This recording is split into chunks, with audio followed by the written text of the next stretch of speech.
Les gens qui sont morts parce qu'ils ont cru des prophètes qui leur ont dit qu'il n'était pas nécessaire de se vacciner ne sont pas d'accord avec vous. Alors, ça s'écoute aussi, donc je ne sais pas. Il faut être prudent avec ce qu'on dit. Le vaccin protège tout le monde, toutes les catégories d'âge, même les enfants. Il faut le dire, mais il y a une catégorie d'âge où le risque il est tellement faible qu'on peut considérer qu'il est quasiment à zéro. Ça ne veut pas dire que ça n'arrive jamais, ça veut dire que c'est sous les radars. C'est infinitésimal, c'est des choses qu'on ne voit même pas d'habitude.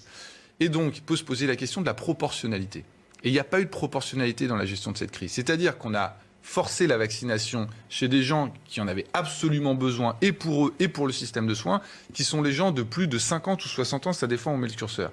Et on a géré de la même manière chez des gens qui ne mettaient pas en risque le système de soins, parce qu'il y en avait tellement peu, et où, effectivement, en termes de risque, de diminution de risque, elle existe, mais c'est une diminution de risque qui va faire de 4 personnes à 2 personnes. Si vous regardez, j'ai regardé toutes les lignes, chaque jour, le nombre de décès par Omicron chez les moins de 60 ans, c'est soit 0, soit entre 2 et 5.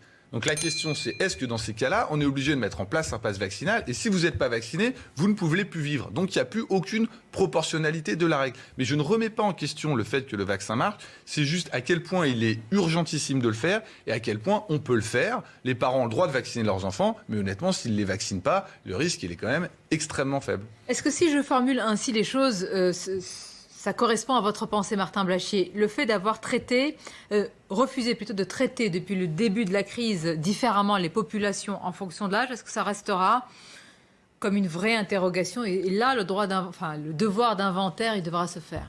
Il y a eu 3 grandes erreurs dans la gestion de cette crise. La première, c'était de ne pas croire à l'aérosolisation et donc de faire que des mesures barrières qui n'étaient pas efficaces.